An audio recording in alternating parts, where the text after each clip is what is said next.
Hi guys, mga loads. To this video, mayroon tayong panibagong unit. Isang Hyundai Santa Fe 2016 model. So, ito yung inilang sakit niya. Nakailaw palagi yung kanyang ABS light dyan sa dashboard. Naka-indicate palagi yung ABS sign niya dyan sa dashboard. So, yun ang problema niya. So, ito pinasok agad sa mga lakbay boys. So, si Mr. Ayan Magusara ang pumasok dyan, hindi tayo na kailangan pasukin. So, nagmamadali tayo para makauwi yung customer natin kasi galing pa yan sa malayo, Usami City. Pumunta lang sa atin para magpaayos ng sasakyan. Buti nga pumunta pa siya rito. So, salamat sa trust niya sa Nakmar. Dito siya nagpaayos. So, ito in-scan na ni Mr. Ayan Magusara gamit yung hotel scanner natin dyan. So, ano kayang makikita na doon? So, habang ginagawa, ini-scan ni Mr. Ayan Magusara, nandyan sa tabi niya yung may-ari. So, nagmamasid palagi si Sir Jan.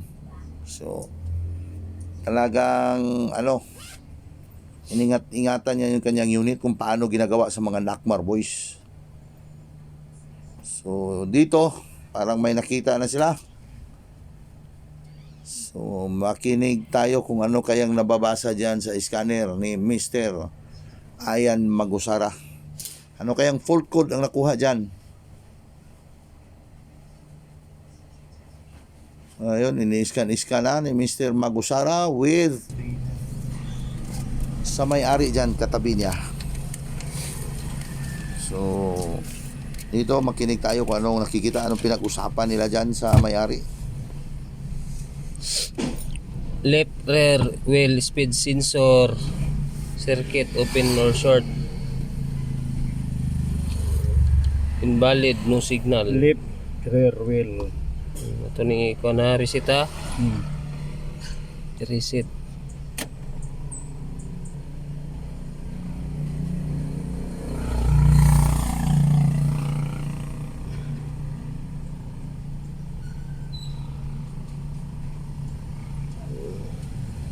Dili mawala.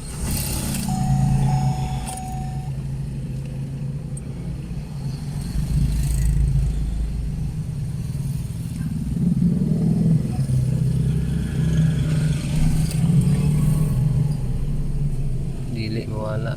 Ano problema? Problema, narinig nyo yung problema, left rear wheel sensor. So ayan yung bago. So si may-ari dyan ang nagdala. Siya mismo ang nagdala dyan. Pwede naman na customer natin na magdala ng pesa. So ito yun. Ito yung luma, yung kanina pinakita, yun ang bago. So kaliwang bahagi ng kanyang gulong ng ABS sensor ang nasira. So atras.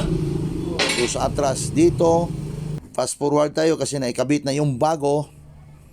So tingnan natin dinilit pala ito yung dating fault code. So tingnan natin kung okay na ba. Kasi kailangan natin i-program pagkabit ng bago. So ito makinig tayo. Balik natin. Third DTC. Ayun. Tingnan natin dito. Ayun, hindi na nakailaw. Try natin paandarin.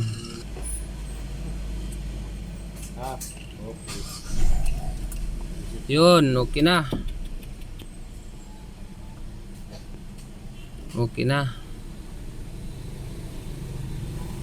Wala nang umiilaw. Ito sunbreak lang to. Ano natin, yun, wala na.